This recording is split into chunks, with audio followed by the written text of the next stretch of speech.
और हेमकुंड साहिब जा रहे यात्री फंसे हुए हैं। तो बड़ी और अहम खबर इस वक्त आपको बता रहे हैं, जहां चमोली में बद्रीनाथ हाईवे पर टूटकर चट्टान का हिस्सा गिर गया। तस्वीर आपके सामने, चट्टान का एक हिस्सा इस हाईवे पर गिर गया, जिसकी वजह से जो यात्री जा रहे थे उनको रुकना पड़ा है और लंबा जाम लग गया। हाईवे के दोनों ओर वाहनों की लंबी कतार लग गई है। श्रद्धालु जो है वो नजर आ रहे होंगे आपको दोनों तरफ हाईवे खोलने के लिए। फिलहाल जेसीबी मशीनें लगाई गई हैं। चार धाम और हेमकुंड साहिब यात्री जो है वो फंसे हुए हैं।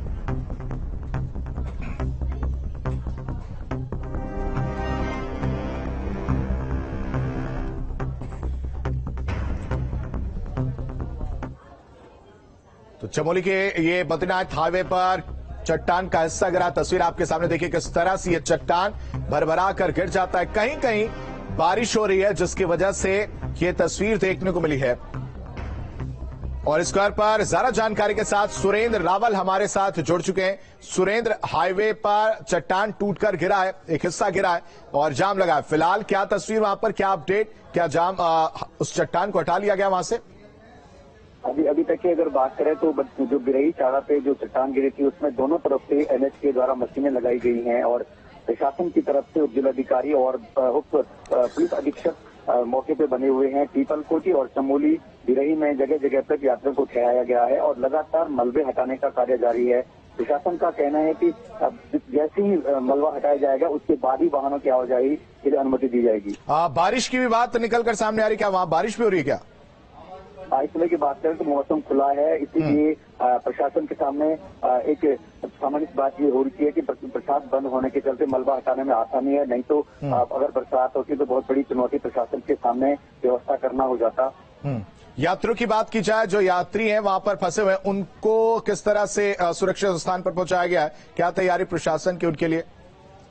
क्योंकि चारधाम यात्रा चरम पे है, हेमकुंड साहिब बद्रीनाथ का रूट से यही है बद्रीनाथ राष्ट्रीय राजमार्ग। तो गिरई, चमोली, पीपलकोटी के पास 3-4 जगह पे प्रशासन और पुलिस का बैरिकेडिंग लगा के यात्रियों को ठहराया गया है और उनको अपील करी गई है कि वो लोग इंतजार करें, जब तक सड़क से मलबा नहीं हटाया जाता है तब तक आगे बढ़ने की कोशिश न करें। कितना वक्त लग सकता है सुरेंद्र, इस बाबत कोई जानकारी?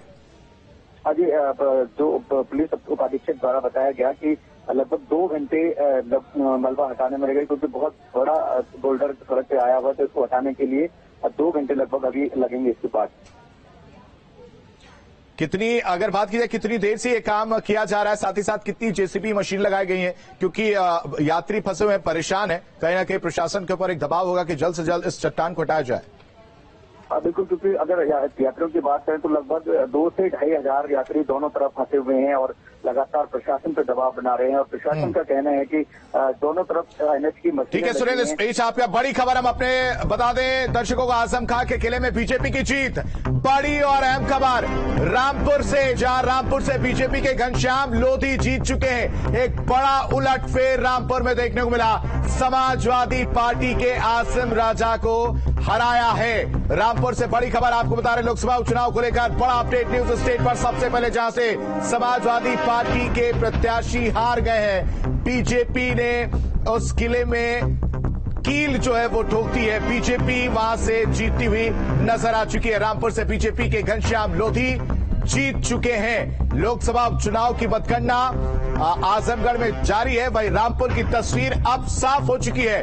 तस्वीर ये कि आसिम राजा हार चुके हैं और बीजेपी के घनश्याम लोधी जीत चुके हैं। अभी आधिकारिक घोषणा बाकी है। बड़ी और अहम खबर, घनश्याम लोधी की जीत की आधिकारिक घोषणा बाकी है। आजम खां के किले में बीजेपी की एक बड़ी जीत, एक बम्पर जीत, एक बड़ा उलटफेर देखने को मिला रामपुर से। फिलहाल जो आधिकारिक घोषणा है वो बाकी है। तस्वीर देखिए, टैली में आप समझ सकते हैं बीजेपी में दोनों तरफ से आगे चल रही थी और अब रामपुर में बीजेपी जीत चुकी है। रामपुर से एसपी के जो प्रत्याशी हैं आसिम राजा वो हार चुके हैं। फिलहाल आधिकारिक घोषणा बाकी है। जीत का अंतराल कितना रहा वो भी हम आपको बताएंगे, लेकिन सबसे पहले अपडेट आप देख लीजिए। आजम खां के किले में एक बड़ी सेंधमारी, एक बड़ी जीत बीजेपी के लिए। रामपुर से ये बड़ी खबर समाजवादी पार्टी के आसिम राजा को घनश्याम लोधी ने हरा दिया है। आधिकारिक पुष्टि होना बाकी।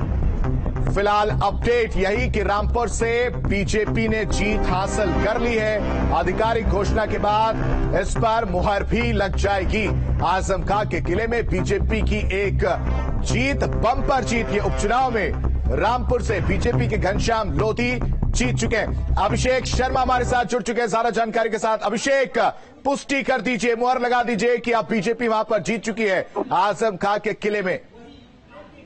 देखिए, बीजेपी की जीत लगभग सुनिश्चित हो चुकी है और मैं जीत का अंतर भी आपको बता दूं, लगभग 30 से 35 हजार से बीजेपी जीत जाएगी। अब 2-3 राउंड की गिनती बस बाकी रह गई है और जो लीड बीजेपी प्रत्याशी की हो चुकी है वो 28,000 साढ़े 28,000 के लगभग हो चुकी है। और देखिए 34वां राउंड चल रहा है, इसमें भी बीजेपी आगे है। 2 राउंड में 2-2 हजार के राउंड होंगे, 1,500 का राउंड होगा। तो आप मान के चलिए, वही जो मैं बता रहा था पहले, बिलासपुर और मिलक, इन दोनों जो विधानसभा हैं, इन दोनों ने बीजेपी प्रत्याशी की किस्मत बदल दी है। स्वार पर बहुत अधिक निर्भरता थी सपा प्रत्याशी की, आसिम राजा की, और वो स्वार से अगर लीड बनाते 50,000 की तो वो लीड का अंतर रहता, लेकिन वहां से मात्र 7,000 की लीड बना पाए वो। ये सब वोटिंग परसेंटेज की वजह से हुआ। और बिलास अंत में खुला है, जो 25वें राउंड के बाद खुला है। तो आप देखिए 7 से 8 राउंड थे बिलासपुर के, 6 राउंड थे मिलक के। तो ये कुल मिला के 11-12 राउंड जो निर्णायक साबित हुए हैं लास्ट के। हाँ। वो जीत का अंतर, जो मेरा अनुमान कहता है जी, वो जीत का अंतर जो है 32,000 से 35,000 के बीच में कहीं रहना चाहिए। हो सकता है 36,000 हो सकता है 34,000 हो। लेकिन जो आकलन जिस स्पीड से काउंटिंग चल रही है और जितनी लीड अब बीजेपी प्रत्याशी ले चुके हैं, उस हिसाब से जीत का अंतर 30 से 35,000 के बीच में रहना चाहिए। बिल्कुल अभिषेक, तमाम जानकारी के लिए आपका बेहद शुक्रिया। तो आधिकारिक घोषणा बाकी है। रामपुर में एक बड़ी सेंध बीजेपी के द्वारा लगाई गई, बीजेपी ने यहां पर जीत हासिल कर ली है। घनश्याम लोधी रामपुर में जीतते हुए नजर आए हैं। रामपुर से बीजेपी के घनश्याम लोधी जीत चुके हैं। बड़ी और अहम खबर हमने आपको बताई। एक अपडेट लगातार उपचुनाव को लेकर जारी है। चलिए अब आगे बढ़ते हैं, रुक करते हैं पहाड़ समाचार की ओर। पहाड़ समाचार में बात चमोली में की जाए। बीती रात से ही बारिश का दौर जारी है। भारी बारिश की वजह से बद्रीनाथ हाईवे